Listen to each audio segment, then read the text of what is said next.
राधे राधे। आस्था भक्ति परिवार में आपका स्वागत है। पुरुषोत्तम मास महात्म्य कथा अध्याय 4। श्री नारायण बोले, हे नारद भगवान पुरुषोत्तम के आगे जो शुभ वचन अधिमास ने कहे वह लोगों के कल्याण की इच्छा से हम कहते हैं, सुनो। अधिक मास बोला, हे नाथ, हे कृपानिधि, हे हरे, मेरे पास जो बलवान है उन्होंने यह मलमास है ऐसा कहकर मुझ दीन को अपनी श्रेणी से निकाल दिया है। ऐसे यहाँ आए हुए मेरी आप रक्षा क्यों नहीं करते? अपने स्वामी देवता वाले मसादियों को द्वारा शुभ कर्म में वर्जित मुझ स्वामी रहित को देखते ही आपकी दयालुता कहाँ चली गई और आज यह कठोरता कैसे आ गई? हे भगवान, कंसरूप अग्नि से जलती हुई वसुदेव की स्त्री देवकी की रक्षा जैसे आपने की वैसे ही हे दीन वत्सल्य कहिए मुझ शरण आए कि आज कैसे रक्षा नहीं करते?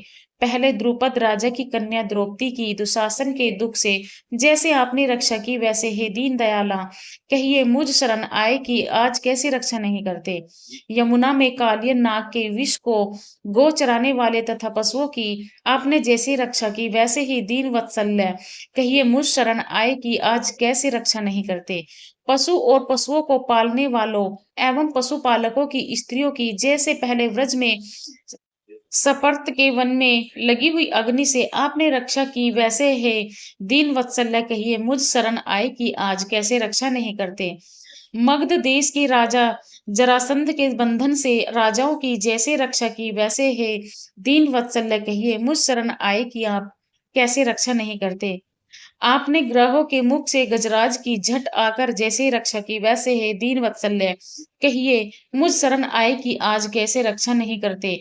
श्री नारायण बोले, इस प्रकार भगवान को कह स्वामी रहित मलमास आंसू बहता मुख लिए जगतपति के सामने चुपचाप खड़ा रहा।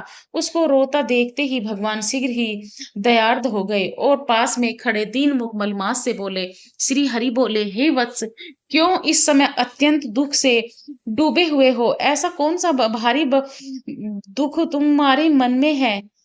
ऐसा कौन-सा भारी दुःख तुम्हारे मन में है?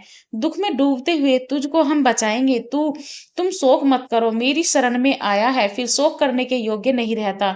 यहाँ आकर महादुखी नीच भी शोक नहीं करता। किस लिए तुम यहाँ आकर शोक में मन को दबाए हुए हो? जहाँ आने से न शोक होता है, न कभी बुढ़ौती आती है, न मृत्यु का भय रहता है, किंतु नित्य आनंद रहा करता है। इस प्रकार के बैकुंठ में आकर तुम कैसे दुखित हो? तुमको यहाँ पर दुखित देखकर बैकुंठवासी बड़े विस्मय को प्राप्त हो रहे हैं।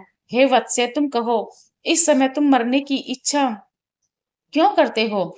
श्री नारायण बोले, इस प्रकार भगवान ने वाक्य सुनकर बोझा लिए हुए आदमी जैसे बोझ रखकर श्वास पर श्वास लेता है, इसी प्रकार श्वासो श्वास लेकर अधिमास मधुसूदन से बोला।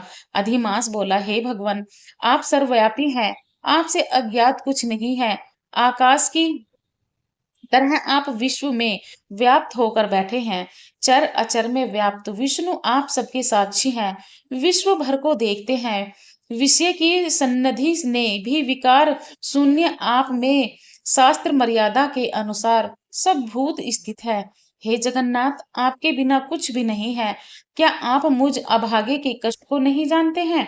तथापि हे नाथ, मैं अपनी व्यथा को कहता हूँ। जिस प्रकार मैं दुख जाल से घिरा हुआ हूँ, वैसे ही दुखित हो को मैंने नहीं देखा और न सुना। हे क्षण निमेष मुहूर्त पक्ष मास दिन और रात सब अपने अपने स्वामियों के अधिकारों से सर्वदा बिना भय के प्रसन्न रहते हैं। मेरा न कुछ नाम है, न मेरा कोई अधिपति है और न कोई मुझको आश्रय है। अतः क्षणाधिक समस्त स्वामी वाले देवों ने शुभ कार्य से मेरा निरादर किया है। यह मलमास सर्वदा त्याज्य है, अंधा है, गर्त में गिरने वाला है, ऐसा सब कहते हैं। इसी के कारण से मैं मरने की इच्छा करता हूँ, अब जीने की इच्छा नहीं है। निनंग जीवन तो मरना ही उत्तम है। जो सदा जला रहा करता है, वह किस तरह सो सकता है? हे महाराज, इसे अधिक मुझको कुछ भी कहना नहीं है। वेदों में आपकी इस तरह प्रसिद्धि है कि पुरुषोत्तम आप परोपकार प्रिय हैं और दूसरों के दुख को सहन नहीं करते हैं। अब आप अपना धर्म समझकर जैसी इच्छा हो वैसा करें। आप प्रभु और महान हैं। आपके सामने मुझ जैसे पामर को घड़ी घड़ी कुछ कहते रहना उचित नहीं। मैं मरूंगा, अब न जीऊंगा, ऐसा पुनः पुनः कहकर वह अधिमास हे ब्रह्मा के पुत्र चुपचाप हो गया और एकाएक श्री विष्णु के निकट गिर गया। तब इस प्रकार गिरते हुए मलमास को देख भगवान की सभा के लोग बड़े विस्मय को प्राप्त हुए। श्री नारायण बोले, इस प्रकार कहकर चुप हुए अधिमास के प्रति बहुत कृपा भार से अवसन्न हुए श्री कृष्ण मेघ के समान गंभीर वाणी से चंद्रमा की किरणों की तरह उसे शांत करते हुए बोले। सूची बोले, हे विप्रो, वेद रूप रिद्धि के आश्रित नारायण का पापों के समूह रूप समुद्र को शोषण करने वाला बड़वानल अग्नि से समान वचन सुनकर प्रसन्न हुए नारद मुनि पुनः आदि पुरुष के वचनों को सुनने की इच्छा से बोले। पुरुषोत्तम पुरुषोत्तम मास अध्याय 4 पूरा हुआ। इससे आगे की कथा आप 5वें अध्याय में सुनेंगे। राधे राधे।